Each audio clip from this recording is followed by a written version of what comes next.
In the last several years, China has become a household word. China is challenging the United States' economic and political influence in different parts of the world. More recently, the country has begun to leverage its strength to be a bigger player in the Middle East. China has caught people's attention early in 2021 when it announced a long-term deal with Iran for the purchase of Iranian oil. Has Tehran found a major power backer in Beijing?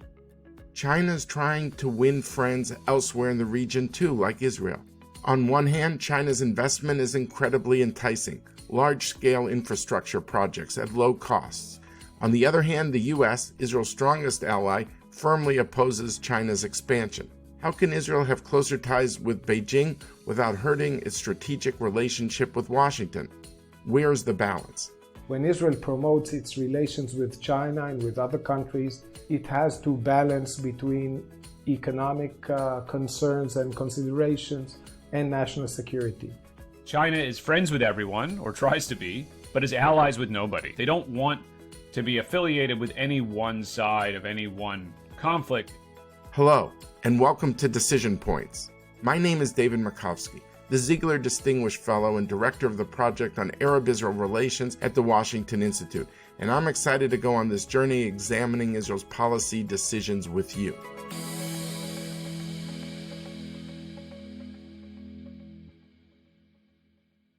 Israel's been thinking about China for a long time. In the 1930s, David Ben-Gurion proclaimed that China would be one of the, quote, great powers of the future, end quote. In 1950, Israel became the first Middle East country to recognize Mao Zedong's People's Republic of China. This was contrary to America's exclusive support for Taiwan. During the 1960s and 70s, Israel's relationship with China was muted as the Soviet Union, one of China's main backers, was also funding Israel's enemies. In the 1980s, after China split from its close ties to the Soviet Union, Israel began cultivating covert cooperation with China. In 1992, Israel and China officially established diplomatic relations. I was in Beijing as a journalist at the time. From 2001 to 2018, trade between Israel and China grew by 1,000%. China is the new land of opportunities. When we grew up, it was Israel was looking at the US, maybe Europe. Today it's China. For Israeli companies who want to go global, China is becoming a must.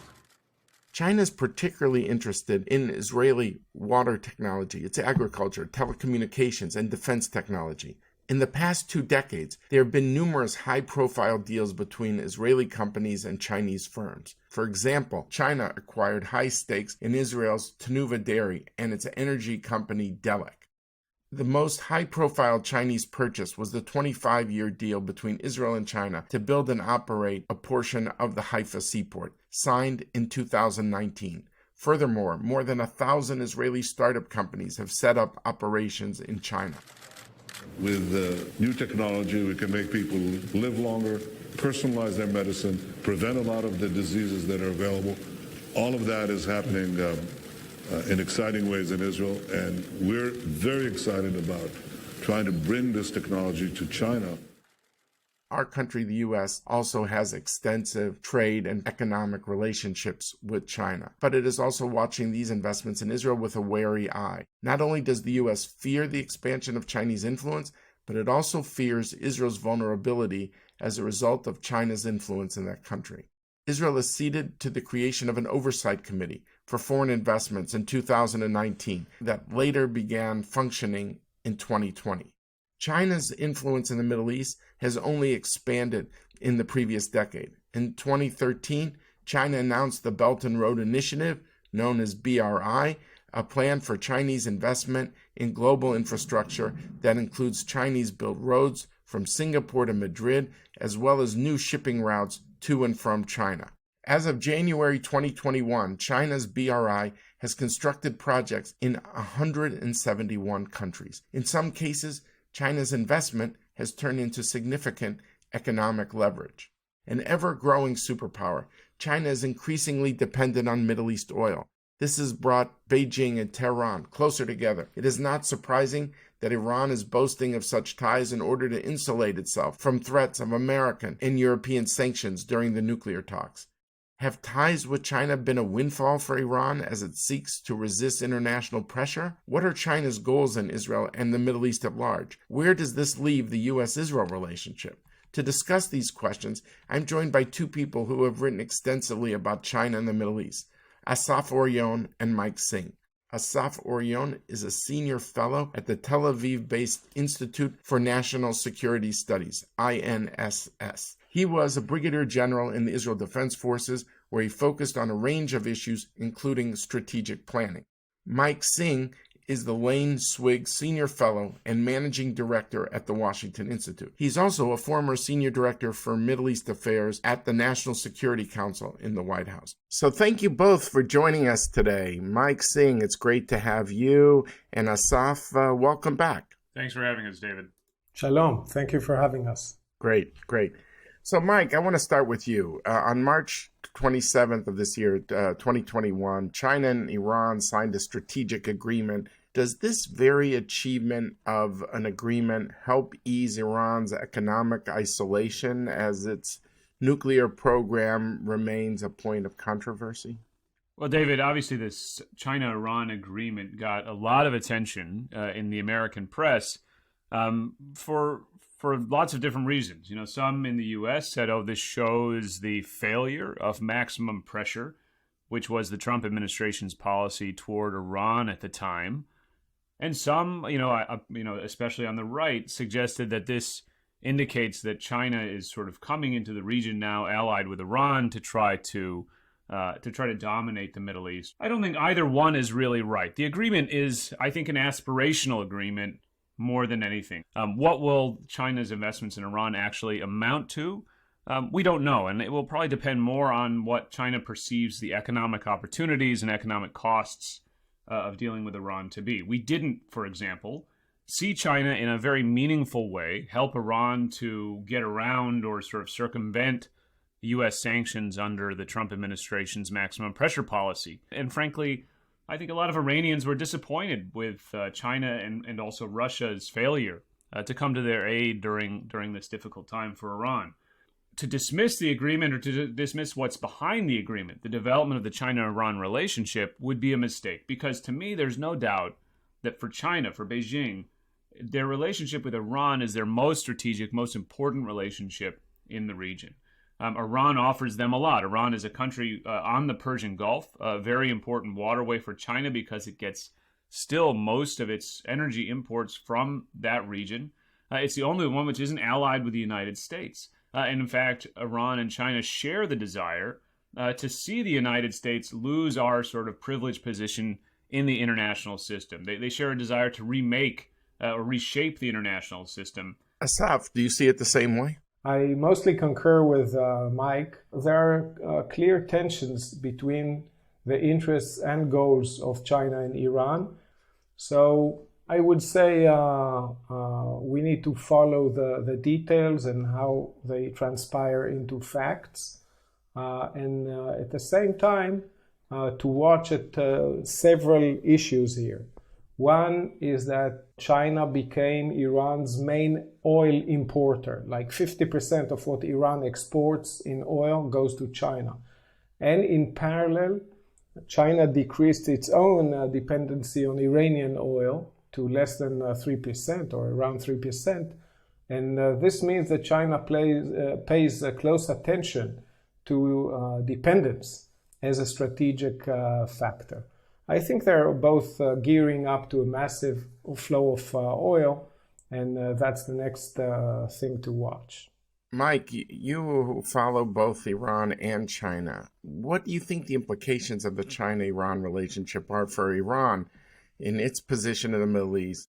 Well, I think you have to look at the short term and the long term. In the short term, look, right now, the Biden administration is trying to sort of coax Iran back into the 2015 nuclear agreement, the JCPOA, and it hasn't succeeded yet.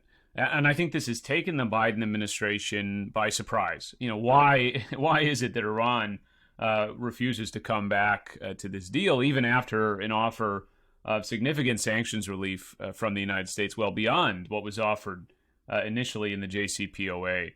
I think one reason that may be behind Iran's reluctance is its feeling that it now has options beyond the West. It has options beyond the United States and Europe for its economic well-being. And obviously, the main option would be China. I don't think this view is universally held inside Iran, but I think it is a much stronger view among those that we would consider hardliners in Iran, that really they're better off focusing on the relationship with Russia and China and not developing these sort of economic dependencies on the West, whether it's Europe or the United States, that would come with sanctions relief. Really, the removal of U.S. sanctions on Iran are actually key for the development of the Iran-China relationship, because for China to trade robustly in oil with Iran, it will want to do so without fear of American secondary sanctions, and that, of course, means a return to the JCPOA. In the long run, I think we have to look at what China is trying to do in the world to understand how Iran might be affected.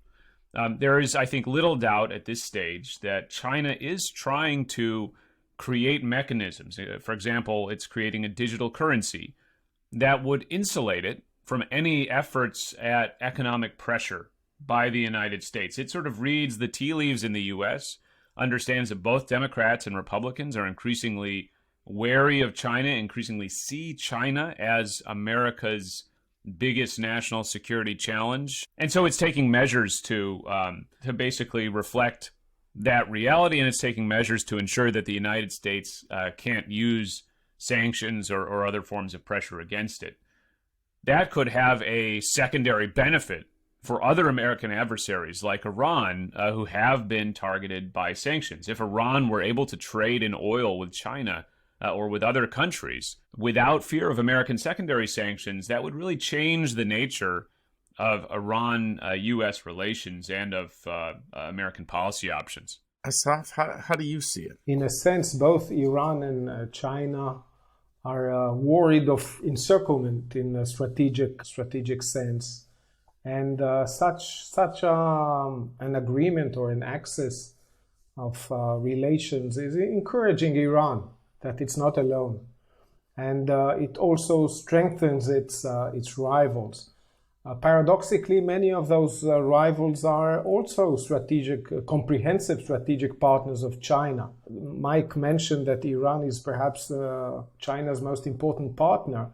Actually, China's trade with Saudi Arabia and the UAE, both of them comprehensive strategic partners with China, far exceeds that with Iran.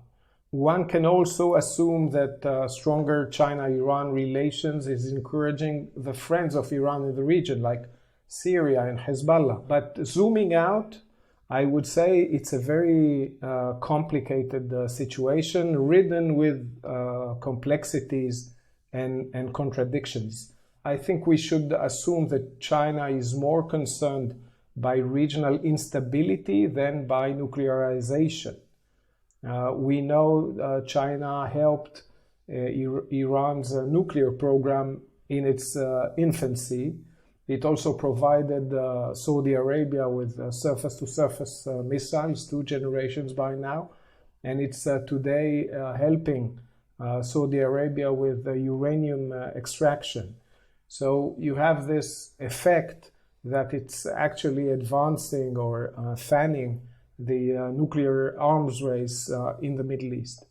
What in Israel we looked at in the potentially new deal or the agreement of a comprehensive strategic partnership is the potential for stronger military defense, technological and intelligence cooperation between China and Iran. Israel was already on the receiving end of Chinese weapons. So actually, Iran and China is the convergence of the number one threats of Israel and the US combined. And this portrays a potential to discuss anti-access area denial challenges, missiles, missile defenses, drones, UAVs, and other military technologies which might stem from China and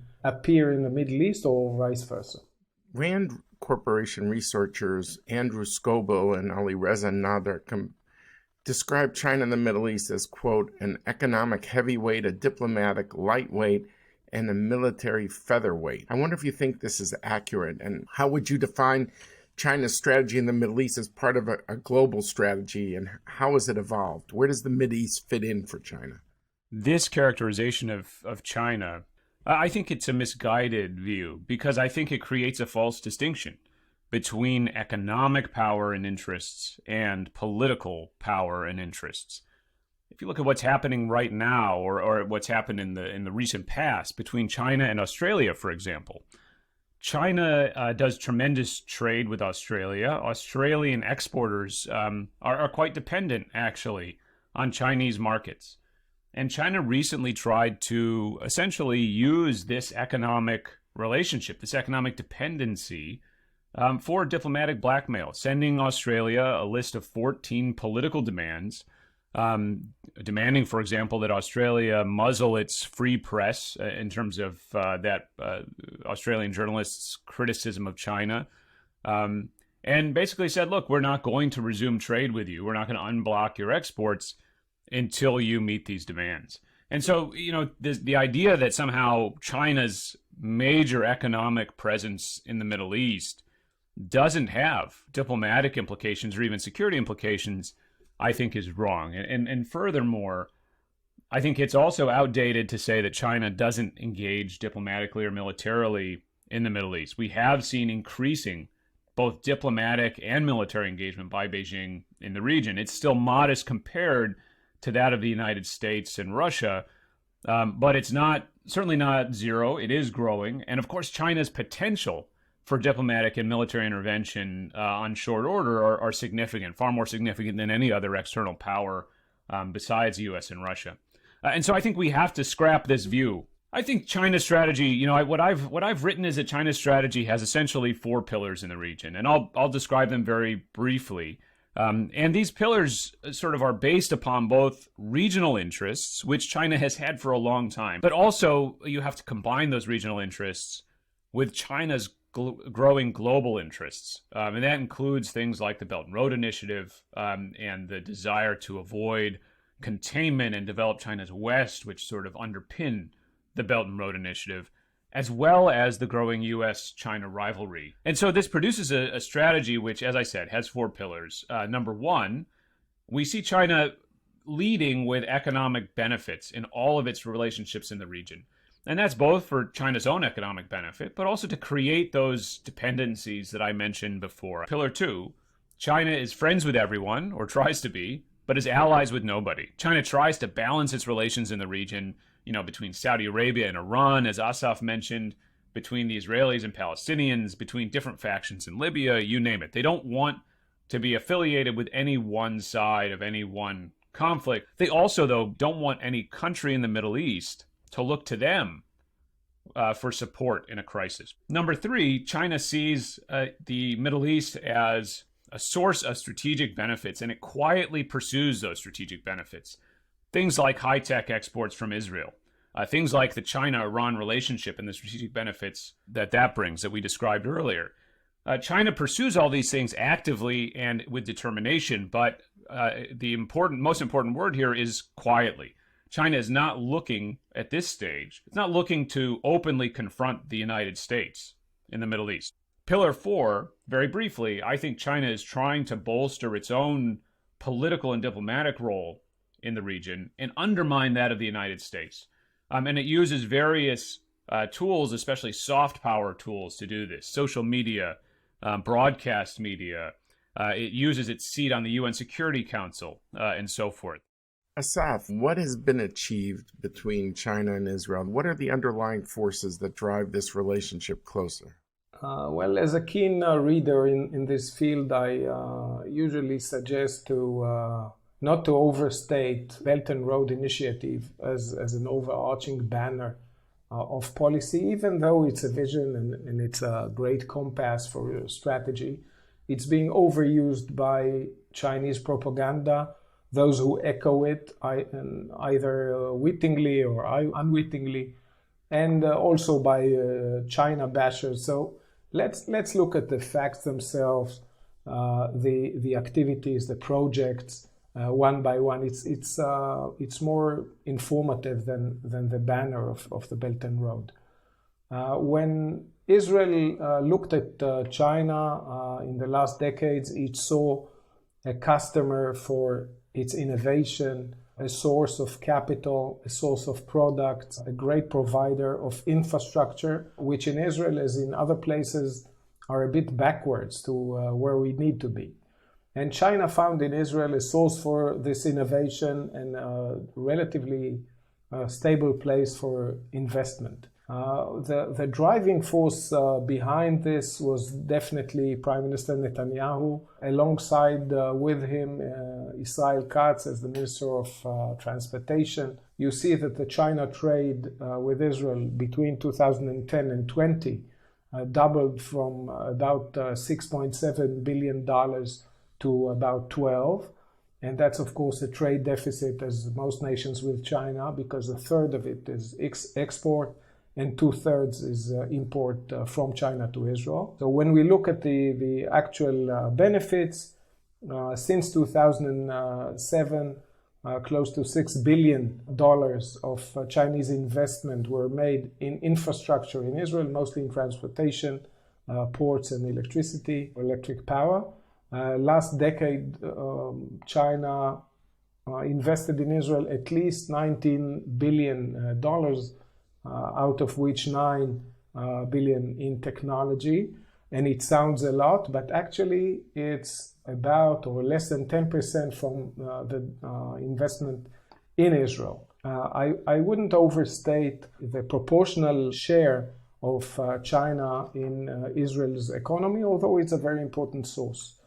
And as a trend, I must point that according to our research, the numbers are declining after peaking in 2018, mostly to restrictions on capital exports from China, a little on Corona, and perhaps some chilling effect of more supervision and the great power competition.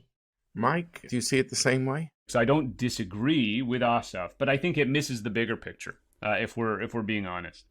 And that bigger picture is twofold. Number one, I think the concern about the Belt and Road Initiative that the United States has is the way that, taken together, these projects amount to a coordinated effort, a concerted effort to project Chinese economic influence and potentially political and military influence far to China's west. I think there's a lot of concern, not just in the United States, but growing concern in Europe, for example, about China's sort of significant weight in infrastructure in Europe, in the Middle East, in Central Asia, and so forth, and the strategic advantages it could confer to China. So it's not just about the numbers, it's not just about each individual project and the economic rationale behind each one of those projects. It's about the Belt and Road Initiative and the infrastructure ambitions that China has had taken together. But I think there's another issue which is really at the root of much of this disagreement, which is, look, Israel is the closest American ally in the Middle East by far. So I think there's a real disconnect, frankly, between Washington and Jerusalem on this issue. My fear is that Israelis often miss the forest for the trees on this issue. So, Assaf, how do you see Israel as easing American concerns about its relationship with China? I hear very closely what Mike is saying, and indeed I think we need to address two dimensions or two levels of, let's say, tensions in this policy issue between Israel and China. Many times we tend to focus that the only limitation on Israel's relations with China is the US and the US constraints. And indeed, the US concerns are probably the most important consideration on Israel's table when dealing with those. But it's not the only one, because like other states, when Israel promotes its relations with China and with other countries, it has to balance between economic concerns and considerations and national security. So we need to look at our independence, at our dependency or lack of tech transfer, of cyber security, and as we mentioned before, even China's relations with Iran. I think we need to inform ourselves by history. The clearest place where Israel actually banned all trade with China is on defense, military, and dual use. Since the great power competition sharpened in the last years, America approached its close allies and partners to limit their relations with China, and Israel was included. And I think the template of what we saw of America doing was pretty constant. And in that sense, when Mike says that we don't see the forest from the trees, actually the one who has been barking up those trees is America. I'm not saying it in a critical way, but in a factual way. Israel heard three main things from its US partners: 5G, like fifth generation cellular communication, the Haifa port, and investment. We need, I think, to expand beyond ways and means of specific trees, as Mike called them, to talk about the ends. How do we together preserve technological superiority?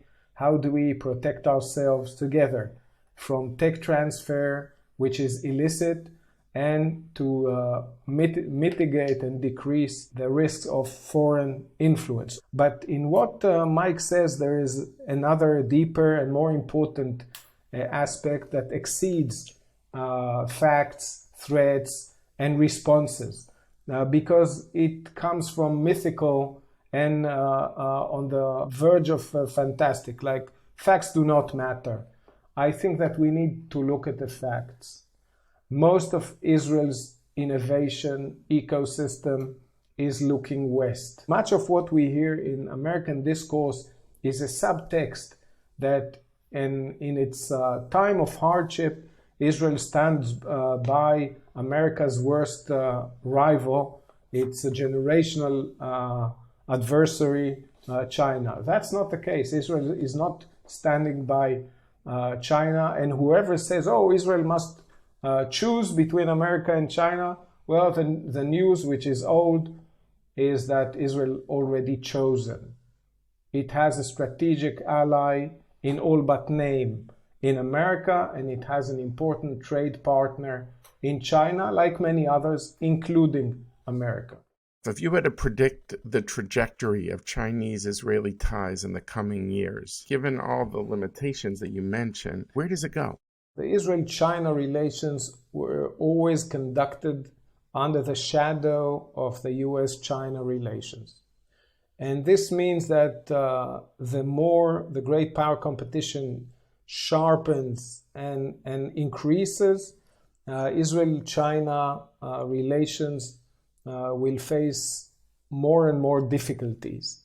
And we need to see how Israel manages its relations between its closest strategic ally and an important trade and economy partner.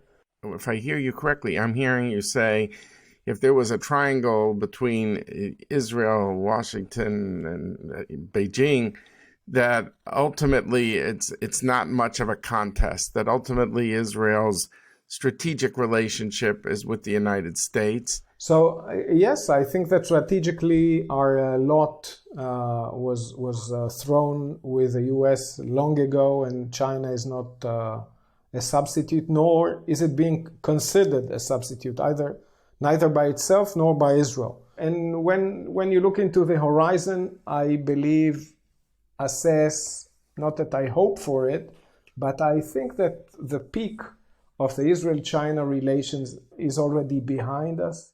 Right. So, given what you just heard from Assaf, Mike, do you see Israel making sincere efforts to, address America's concerns? Look, I think Assaf's point, which echoes the points that you'll hear from Israeli officials on this subject, they're well taken.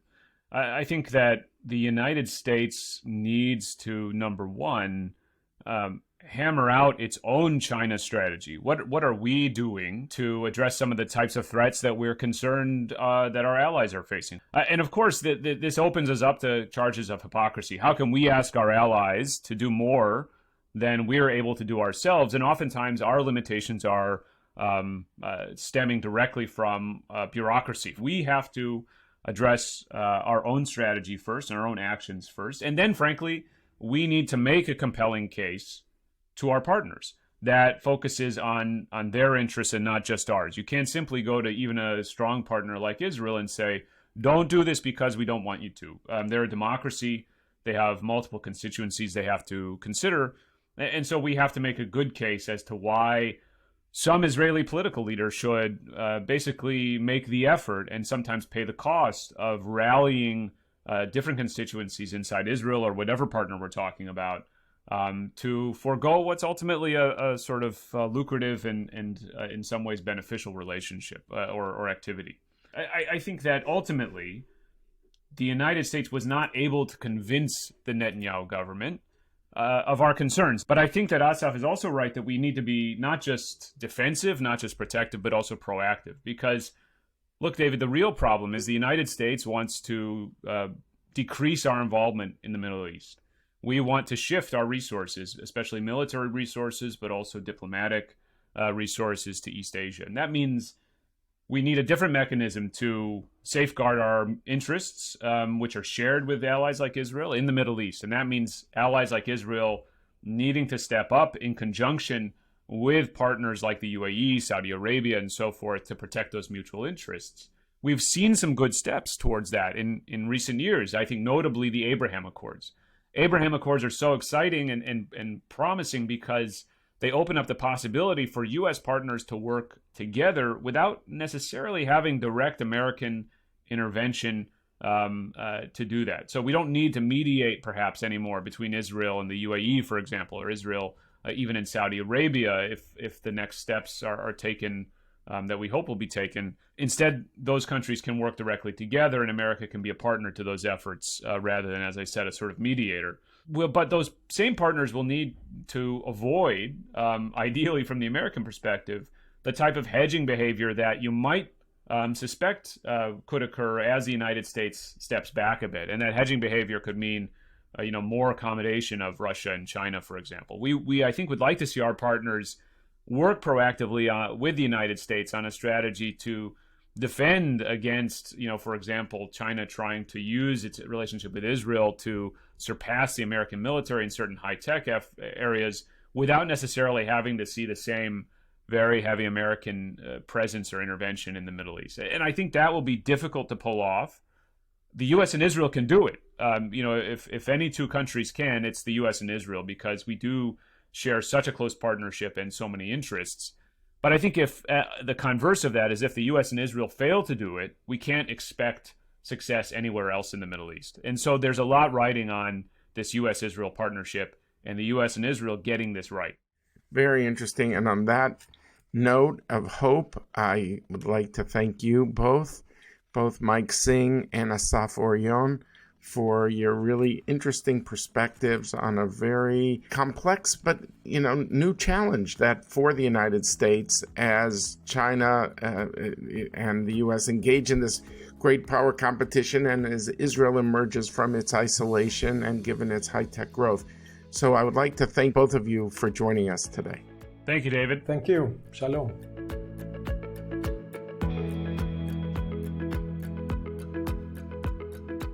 I think between Assaf and Mike, we really had a fascinating discussion about China's relationships with the Middle East in general and with Israel as part of it. Both agreed their deep concern about Chinese-Iranian relationships and how Iran has built on this. Where there was not as much a consensus was the question of how extensive were these ties between China and Israel.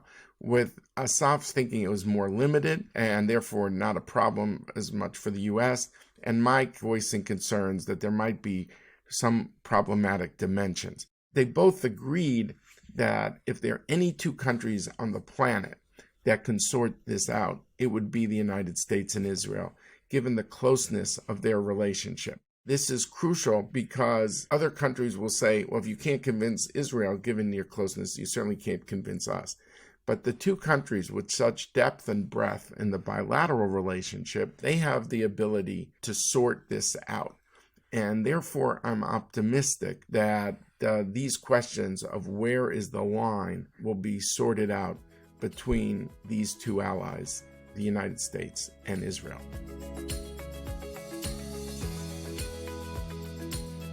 I want to thank all of our listeners from all over the world. I hope you join us for all of Season 3. Please go to your favorite podcast app to rate, review, and subscribe to Decision Points. And tell your friends. I also recently published a book co-authored with Ambassador Dennis Ross called Be Strong and of Good Courage: How Israel's Most Important Leaders Shaped Its Destiny. I want to thank all of those who made this podcast possible: our coordinator, Sheridan Cole, and our researcher, Alex Harris. I also want to thank Jeff Rubin, Scott Rogers, and Carolina Krauskopf of the Washington Institute. And finally, Richard Myron and Lindsay Riley, our production team at Earshot Strategies. Thank you all.